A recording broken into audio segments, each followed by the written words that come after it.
What is going on, everybody? And welcome back to the all new Nerds. I guess this isn't a podcast, it's on a live stream. It just sort of is. It A just review is. and a discussion. Yeah, it's a review. It's going to probably be more of a discussion, honestly, because me and Levi have both just finished Survivor. Johnny has just started, so That's where we've joining been. us We've here. been deep in Jedi Survivor. It's I know true. about you, but I've spent like 30 hours playing Survivor. So Yep. That's what I was doing in my free time. A lot of Survivor, and we're done, and it's like we just want to talk about it, and instead of just talking for hours to ourselves, why not record it and just like get into it? Thoughts Because out there. spoiler alert, not It's actually, damn good. not actually, it's good. Yeah, Yes, it's so great. fucking good. We're gonna do about 5 minutes non-spoiler here, just briefly talk about it, and then we're just gonna get right into it because it's been out for a couple weeks now. So I think for the most part, everyone knows that where we left off, Fallen Order. Everyone knows the Darth Vader scene, and they smashed the holocron, and where these characters are going to go. And so this is 5 years after that, and in almost every single way, this is an improvement for me on the gameplay front. It's an improvement for me on the story front. It's an improvement, graphically, just the locations for me improved. Everything about this was an improvement. Everything. It is such a perfect sequel. It is really the Empire to the New Hope, where just about every single aspect here is just like improved. There's not one thing that I think it falters on that the first game did better. Seriously. We have sort of more of like a hub world this time with NPCs, and it's what you see in the background here. This gorgeous planet Kobo is sort of the central focus of the game, and whereas the first one was it's not linear, and it is vaguely open world, but you're still very much you're going through a path. I was, if anything, I think it was falsely advertised as being open world, where it really is like it's more of a dungeon crawler than anything. Yeah, exactly. This is open world. I mean, this has an open world elements. It's particularly Kobo is super well realized, built out. You don't have to. It just, as we've both said, it is an improvement in every way. You feel like you are in Star Wars, and part of to take it to back to Fallen Order. I don't think I connected with Fallen Order as much as everyone else did. I played it. I loved it. But people like Ben, like you've played it, what, 5 times, something like that, Yeah. 4 or 5 times. I was already a huge Cal Kestis fan. Because you loved it that much. And I'll be honest, I didn't really connect with it. As you can see, I have a bunch of action figures. Like, I didn't have a Cal Kestis action figure. It just wasn't something that I liked it. It didn't get to me. But this made me appreciate not only Fallen Order more, made me see the story, that story in a different context. Because now that I can see where it's going, clearly this is going to be a trilogy, it seems like, what the arc of the character is. But this made me love all of those characters in this story and in that story way more. I mean, I can't even, well, obviously we can't go into spoilers yet, but it just fully realized in Star Wars, it fits in canon. It no longer feels, I think I made a comment before that Star Wars video games were my least favorite. Yes, I remember this debate. I do. Yeah, and I sort of held by that because as entries into canon, they felt sort of odd. But the way that the gameplay here is influenced by canon things, like the way people use the dark side, and it's a video game, so there's a lot of violence. Like, would a Jedi do this? And this isn't a spoiler, but like the game is Jedi Survivor. We're lasting, you're 10 years after Order 66. Like the fact that Cal is this, well, survivor is really affecting him, and that comes out in the gameplay. And like, oh, this is a Jedi, but he's killing people like every day. Like it gets you. They don't ignore that. It's not like, and it's not. It doesn't go. I mean, there is a little bit. Sometimes when he like drops into like a den of like creatures and slaughters like 30 of them. You know what I mean, though. You know what I mean. No, you can't avoid that because it's a video game. But yes, it does a job to address certain questions like that, and it all ties it in to the story. And one of my favorite parts about the first game, because I didn't like it as much as other people, but it was the way it connected to canon. You had Saw Gerrera in it. You had, those kind of connections, the Inquisitors, and you pulling in stuff from comics, Purge Troopers, and this one carries that same torch where you have a ton of connectivity in logs. Obviously, the High Republic is a big part of this, and I was just loving all of that. All of it. I can't. Connectivity turned up. Amazing. Already there's like 10 things I would respond to you that all are gonna get into spoiler stuff. So I think let's just quickly just say, if you haven't played it yet and you haven't been spoiled, just go and play it. As a video game, it's fantastic. As a Star Wars story, it's fantastic. It's just like I don't think there's too much more to say without really diving in diving in here. So I'm officially going to put the Jedi Survivor spoilers at the bottom Spoilers. here. Spoilers. So, yeah. Goddamn. Goddamn. Yeah. Right? The ending, man. When The ending. Tears. Yeah. So luckily, I was not spoiled. Levi sort of knew just about I everything. was. So going through is awesome. Like the Bode turn was like, at least him being a fallen Jedi was the I big, didn't know that. like, Yeah. you know, I knew something was up with the Bode. I thought maybe he was going to die. I was like, yeah, this is a character that is obviously a plot device. I just wasn't really sure what direction he was going to go. But that was just an amazing moment. I mean, I think big like highlight, at least cinematic highlight of the game is obviously when you sort of had that false ending. You know, you're everyone's on Jeddah, and it's like we're going to Tanalorr tomorrow. Like it's happy. Obviously, you know, anyone that is media literate, you know, is gonna immediately know that something's about to go wrong. But you know, it's like all of a sudden, you know, Bode has his gun on Eno, and he gets capped, which like I didn't even think that he was going to be in this game. So that was a crazy moment. That was indeed. I gotta, before you keep going, I do have to tell briefly my story just because it's funny. Before the game came out, I wanted to look up some stuff about Fallen Order to refresh my memory, and I looked up Jedi Fallen Order cutscenes, and the top 3 things were Seer getting stabbed by Vader, Boba Fett, and then fucking Eno Cordova. And I was like, what? And but I thought the Cordova thing was old, and so I looked up. I was like, is Cordova alive? I was like, I thought he died. Yeah, I always thought he was dead. Which is fine because I thought he died. But then in Wikipedia it says died 9 BBY Jeddah, and I'm like, fuck. I'm like, what? I was like, no, because then I was like, oh, Jeddah's in the game. So many layers, and then, anyways, but I didn't know the Force sensitive thing about Bode, and that really elevated that character and his connection to how he was, and this is kind of deep lore stuff, but he was, you know, sort of a contemporary of Quinlan Vos, one of like the Jedi spies. You know, yeah, I know they talked about that. It was so cool. A small sect of Jedi, which is, you know, that's how it was in Legends, and it's briefly referenced in canon and some stuff. But like they did have spies, and the council was kind of like, okay, like this is kind of on the edge of what Jedi can do, but in this time of war, let's see what happens. And he had this connection with, as you know, Lank Denvik, who is, you know, your guy down there, someone who was in Republic intelligence that became ISB and sort of made himself like the ISB's Inquisitor, because there's a cool tension between the ISB and the Inquisitorius, both wings of intelligence, and that he it's so cool. I'm like, that's such a cool, that's an interesting concept. No, awesome backstory. And I just like, he fits in so well into the overall theme of the whole game, which is survivors, which is fits in with the Kenobi stuff, the path, but even just like Cal and Marin and Seer and Eno, I mean, they're all like, in Bode, I mean, they're all like, and Dagon even, I mean, they're all survivors, which is really, you know, the you know, like I said, the main sort of theme throughout the whole thing. And I just think the story is just so great, the way they played into that, and it's just so coherent. And like Levi said, this is such an expansion upon the first game. Like, you had really good storyline, I think, in Fallen Order, but this is just like a much more complex, realized, you know, Star Wars. It makes the galaxy feel real. Very rich. And I mean, it's just, I don't know. You can talk all day about the different, you know, mediums of Star Wars, whether it be, you know, a television show or a movie or, you know, an animated show or a video game. But like, at the end of the day, it just boils down to like Star Wars stories. And Survivor is a top tier Star Wars story. It really, like, it just hits home, like everything that George was doing, and the way it incorporates sequels, or not really sequels, but the OT and the prequels. Sort of, I think Levi was saying it had sort of a sequel aesthetic to it.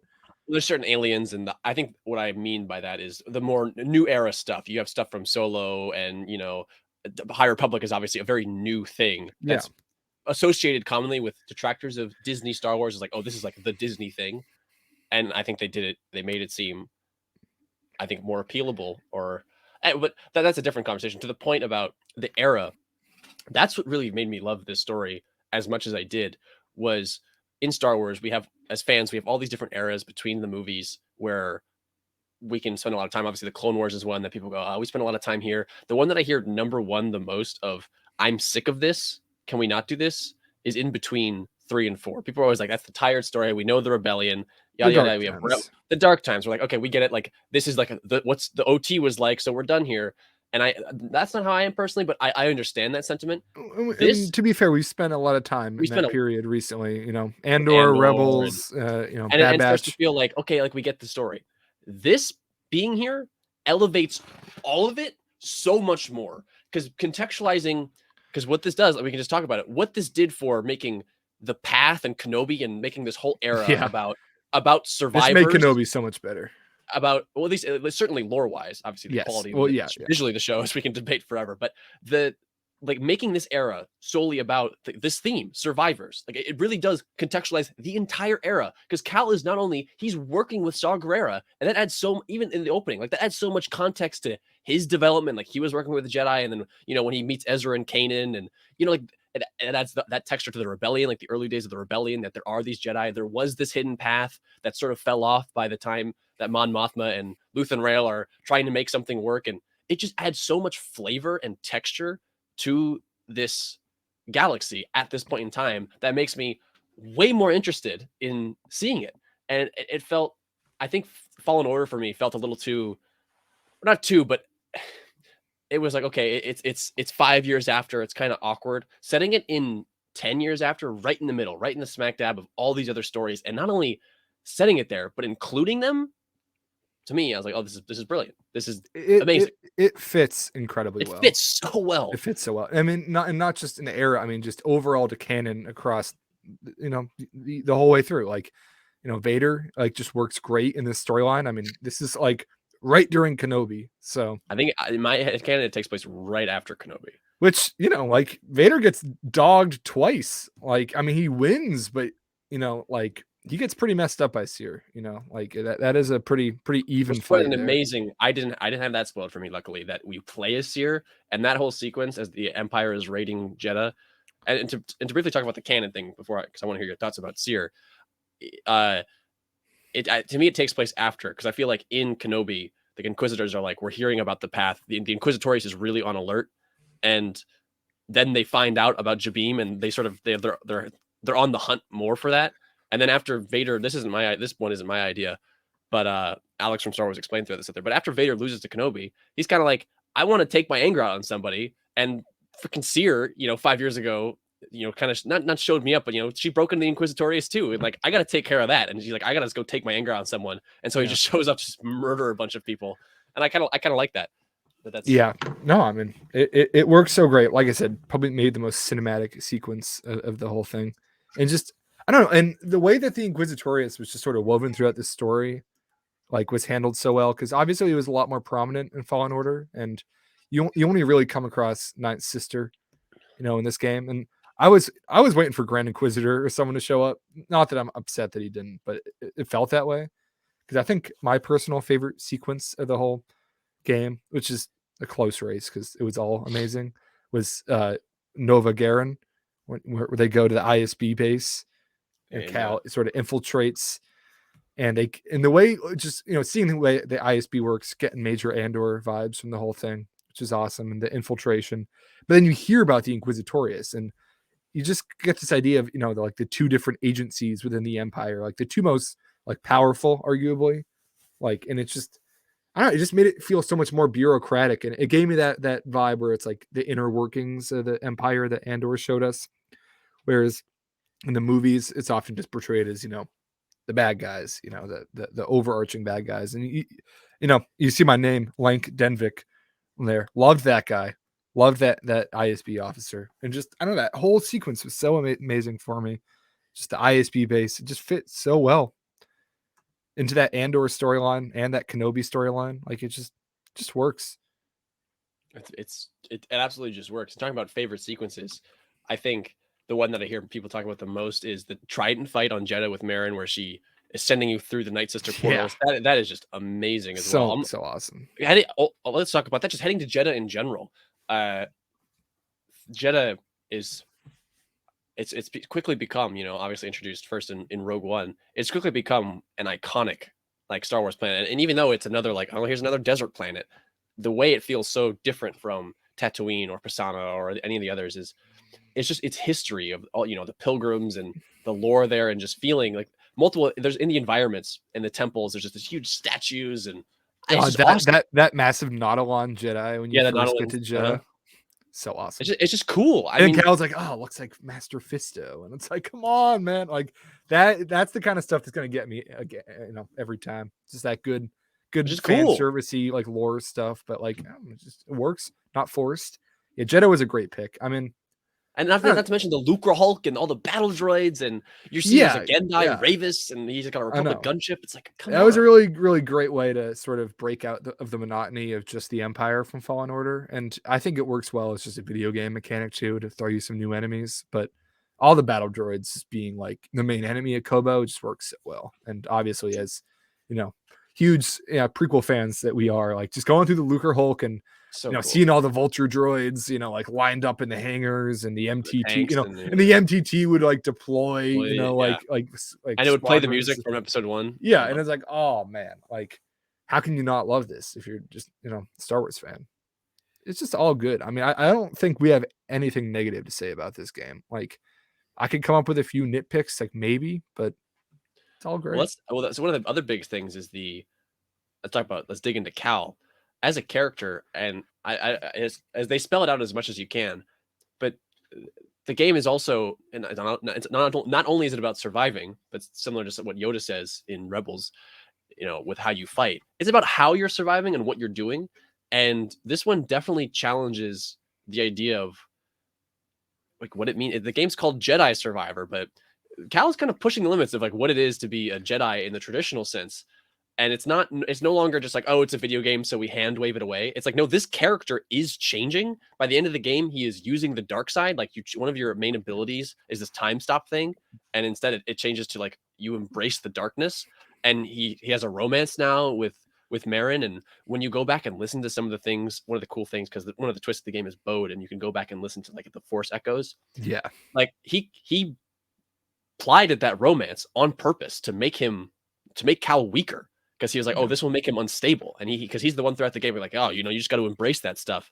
And I don't know, like at the end, I'm like, Cal is sort of well, he's down a weird path. I'm like, I think true. he might. It's interesting. Well, I mean, so I called this the Empire of the trilogy earlier. Well, I mean, I say trilogy, obviously, just They've based on talked about the second the game. Like clearly, this is going to be a 3-part game, and yeah, it ended perfectly with Kata, who is now like an extremely intriguing character to me, and I think the third game is daughter going of Bode, yeah. I think she's going to be the protagonist of the third game, with Cal taking on more of a mentor role. Oh, that'd be so cool. I think it's going to be Kata. I do. I don't think that we're going to be playing as Cal in the next game. Can you imagine if it takes place like between Rebels and the beginning of the OT? Yeah, I mean, well, so the reason I bring that up is because I think, and this is not really like a way it ever felt during Fallen Order, but Cal is extremely close to Kanan for me. I think they are very, very similar characters at this point in time, where Kanan Rebels is even never really got around to this like idea though, or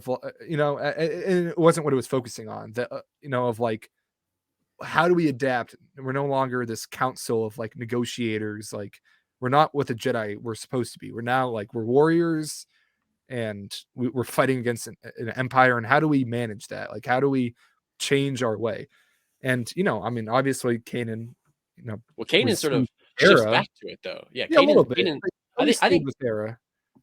Sure. I think Kanan at the beginning of Rebels and right before Rebels is how Cal is now, but Kanan's arc in Rebels, not to make this a Rebels discussion, but he I think sort of shifts more towards like the sage. I'm going to become more like a monk, Jedi. Yeah, where I sure. think Cal, I don't see Cal going that way. Maybe. I mean, I don't know. Well, I mean, yeah, like elephant in the room. Cal is like flirting with the dark side like crazy. I mean, and then he has this whole sequence on Nova Guerra where it's like Garen, where you think, he embraces the dark for the first time, and like you get this insane like powered up move, and you're murdering all these people, and it's like oh, like, and then Marin sort of talks him down, and it's like okay, so that's that through line arc. But you see, he is not able to beat Bode without once again sort of falling to the dark side and embrace. It's that great scene where you're getting beat down by Bode, and you press a button to embrace the darkness, and it's like, oh no, like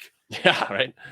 Yeah, and then the last lines of the game. I mean, talk about goosebumps. To see her, guide her through the darkness. That's what they leave you on.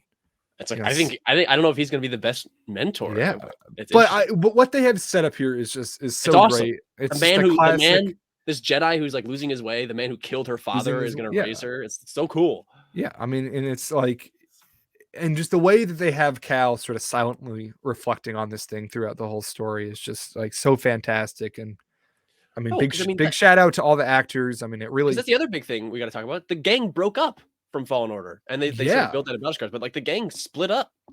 It And I didn't think like, and that works so well narratively, like just like for the first like 5 hours of the game, like going to see Grease and then reuniting with Marin and Seer, and it was like such a great moments every single time. I was like, I was cheering, like watching my TV as I was playing. Like, I don't know, it's such a realized group, and I'm gonna compare it to Rebels again because it feels like the Mantis crew is pretty similar to the Ghost crew. Like, you have your sort of oddball family, with Seer and Grease, being the parents, and Marin and Cal sort of being the kids, same as Hera and Kanan and Sabine and Ezra, and then I guess you got I don't know who Zeb is. I don't know who Zeb is. yeah, he's not really a Zeb. Yeah, No Zeb, I guess.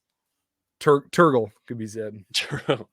Yeah, the God, we didn't even talk about the course on it all. The opening of this game. Yeah, The opening of the opening of the game is the shot of the menu, which is the Imperial Palace, formerly the Jedi Temple, where the Emperor is on, an Imperial gunship as Cal is taken down into the levels of.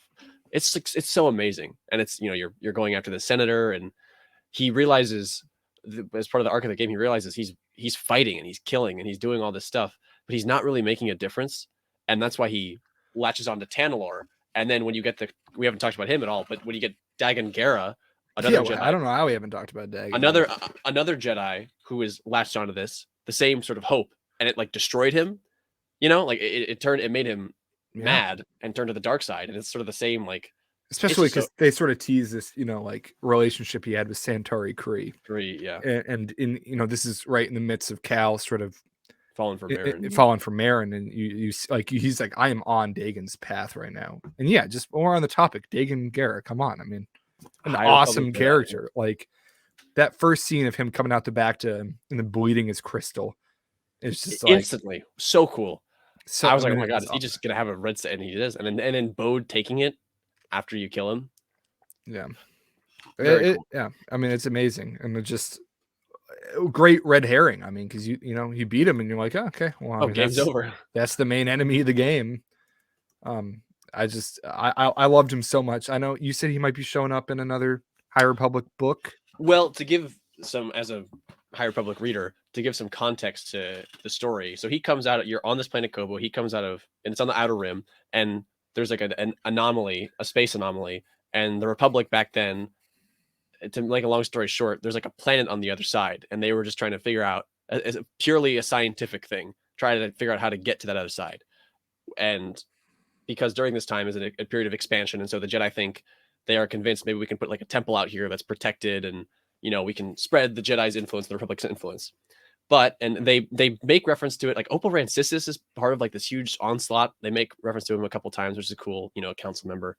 But the right before, I believe it takes place before where the first book takes place. But the Nihil, who are like the villains of the High Republic, attack, and because they don't explain it that well, like for you, I imagine you wouldn't have known, but if you know what to read for, they explain it in the dialogue. Is Kobo and everything got so ruined because of the emergencies from the Great Disaster, where the Nihil started this like terrorist attack with hyperspace, and Kobo got hit by one of these emergencies, and that's why everything got all messed up. The shattered moon. Yeah, that's why everything got shattered, is because it got like hit with hyperspeed debris, and the Nihil hold on maneuver. Yeah, and so the Nihil are like, and because the Nihil also have, what makes them unique is they use hyperspace differently for reasons I won't spoil, but they have unique engines, like path engines, that can sort of get through. It's very similar, I hate to do it, but it's kind of similar to Tross, the Wayfinder thing.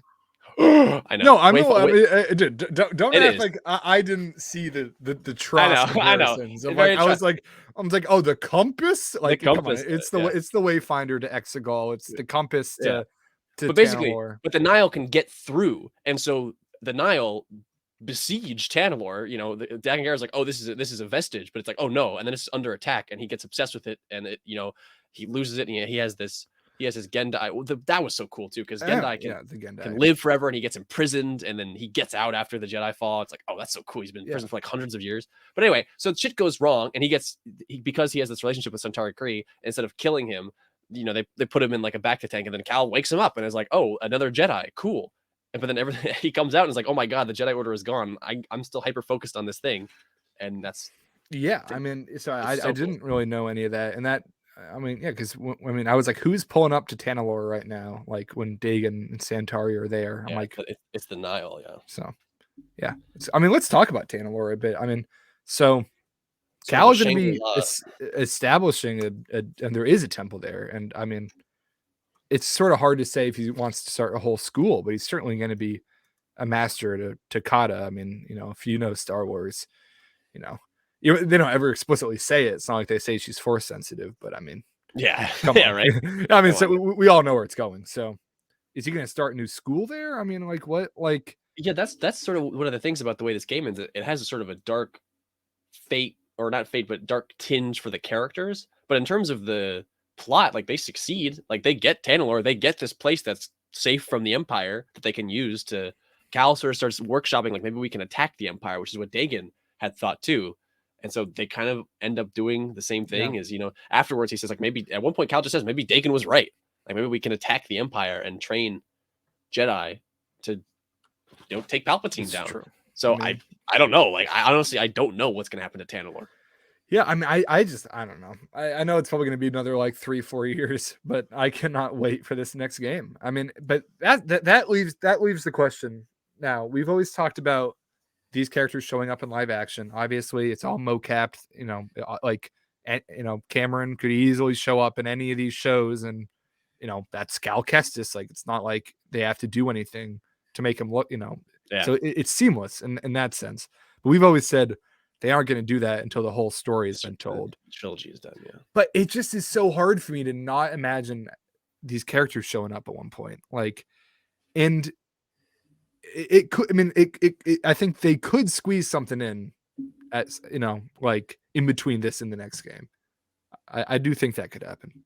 It all just depends on how and when, you know, because the whole debate with this has always been, and because it's all fresh on our minds because Return of the Jedi was just back in theaters, but the Yoda telling Luke, when I am gone, the last of the Jedi will you be? And it's like, okay, and then accept this one and this one and this one, and like, oh, okay, kind of but, you know, but it's all technicalities, right? So I mean, maybe Cal renounces the Jedi way. That being said, I don't think Cal is going to survive to the OT. Okay, never have. I think there's going to be some sort of, you know, sacrifice, or I don't know, maybe he just falls to the dark side. I mean, like, we don't. Because the Jedi being part of the rebellion has sort of been interwoven in legends and canon now. It's pretty concretely. I mean, look at Rebels. I mean, they're part of that arc that Mon Mothma is also on, that Luthen Rail is on. Like, in this game firmly establishes, like I said earlier, that the Jedi are just they are out there. They are surviving. And personally, now with this tinge, I don't hate that. However, what I'm not sure I can deal with is if Cal makes it past A New Hope. I'm like, I don't know. Like, I've always been there with you. I mean, even Ezra is a little, like, I know they're like, oh, conveniently he's off somewhere else. And then so I mean, I have this issue with Ahsoka as well. That remains to be answered, whether or not she was on, you know, Malachor the whole time. So she was doing. We don't know. And I think what could happen, if we're talking happy endings here, assuming Cal doesn't die, I think if he just went out and retired on Tanalorr, like that would work. Like, it's basically is like, you know, it's in the outer rim. It's basically like unknown regions. Like, he could just disappear out there. Through a nebula already, yeah. So I don't know. I mean, at the very least, I hope some of these other planets show up in live action. Like, we already got Baraka showing up in Bad Batch. Like, I would love to see Kobo. If we could see Kobo, like, yes, give me that. You know, or I mean, Nova Garen, maybe really Andor, and Nova Garen for Andor. Like, why not? You know, like, it would work. Like, yeah. I'm thinking about the future. I want to talk about this game, but man, I want these characters in live action. Like, Cal and Marin have honestly become some of my favorite characters across the entire board. Like I mean that. Like, I always liked him, but I think their relationship and just both of their individual characters is just so amazing. Marin really was the standout for me in this game. Marin is a funny one too. With it's very the Night Sisters are very similar to the Jedi in their purge, and also but also the fact that there's not like she is the survivor, but there's also this character Deathstick in the comics who's a Night Sister who survived, who's like a bounty hunter who's been around for since before Marin was a thing, since Star Wars Uprising. There's also like there's a dubious. I mean, it's publicly leaked, but it seems like Morgan Elsbeth was also kind of a Night Sister too, and it's like Oh, there's I a mean, lot. Like there's a lot of Night Sisters out there. It's that the Night Sisters haven't really been relevant, not really since Rebels You're the and Night Clone Sister. Wars. But there's public leaks out there. If you read that kind of stuff, that they are probably going to have a part to play in the Ahsoka series. It's like okay, like I guess there So were more survivors. I know, and like, how is that going to affect like Marin? I mean, that's like a huge like she obviously is still very committed to her Dathomir roots. She said she's gone back multiple times. Yeah. And I mean, arguably, she's like more powerful than Cal. Like we've seen like some crazy magic. The magic that she can do is nuts, and I just like I think she fits into this new canon as well, like big time. Like I love what she's doing. I love that she's not just sort of like hanging around with the Mantis crew anymore. Like this her going off on her own, and then I was talking about this to Levi. I think the speech that she has after your first time or your second time on Jeddah, where she's like, I'm gonna come with you, Cal. Like she's like, I thought that me and you shared this special bond of being survivors, and Kata too, and to connect to Kata. But then she was like, I realized it wasn't just us. Like there are thousands of people around the galaxy that have been ruined by the Empire, and like she wanted to go out and do good, and just I don't know. Awesome. I really resonated with just her like her mission as a character, and I love that speech. But when she's telling that to Kata about how Kata can't let it like consume and destroy her, but juxtaposed with Cal, who is staring at the ashes, he can't move for looks like a day. He's holding on to like these people died, and it's because of me. And you just see the ashes and Seer's lightsaber. It's like I don't know if he is like in a good spot. I'm like, no. I don't know. Well, I know. And then you talk about him losing people around him, and then if you like. It feels all a bit spread out if you're playing this 30-hour game over the course of 2 weeks, but like you think so early on, his whole crew, the Clutonians and Babs, I think her name was. Yep.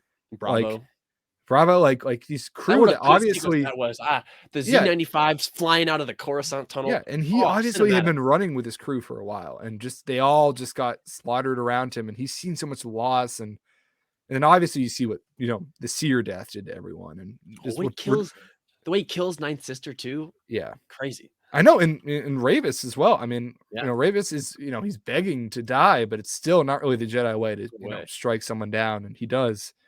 But yeah, if we're talking about great like dialogues, I mean, after Seer dies and Cal is talking about like he's like, oh, it's my fault about Bode, and Grease is like reassuring him. He's like, no, like that's only on Bode, and it's just like.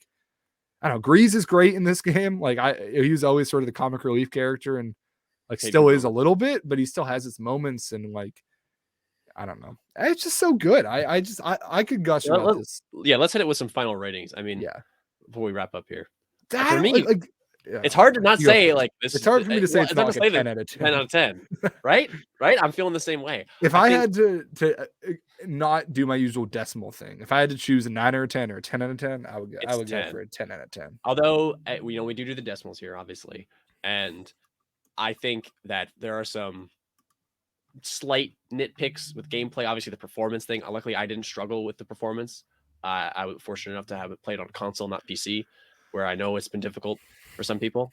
But yeah, this is if you had to round between a 9 or a 10, this is a 10. In honesty, it's probably like a 9.5, 9.6.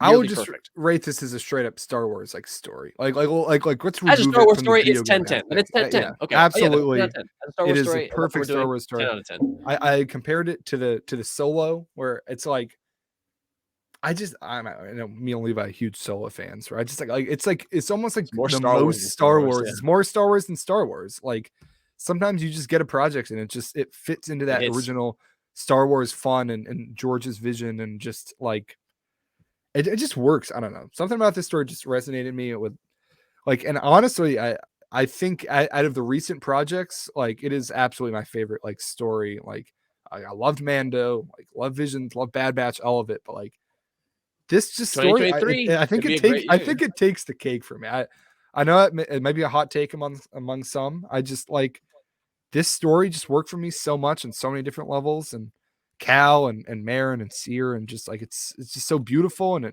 it fits into the canon so well, and it feels so We said it real. all. Go play this game, people. If you Yeah. like Star Wars, go play this game. So, thank you guys for watching. Let us know what you guys thought of Jedi Survivor. Give us your 10 out of 10 rating rather. Let us know your favorite moment, favorite character, any of that stuff, because there's so much to talk about. I spent about 30 hours. I think you spent around 30 hours too, if you round up. I mean, dozens of hours in this world. So there's a lot to talk about. We didn't even talk about all the side characters like Scuba and Turgle and all that, Scuba, man. Scuba's and so all that stuff. But thank you guys for watching, and we'll see you on the next one. Hope you enjoyed this review. Bye. Bye. I'm so excited to go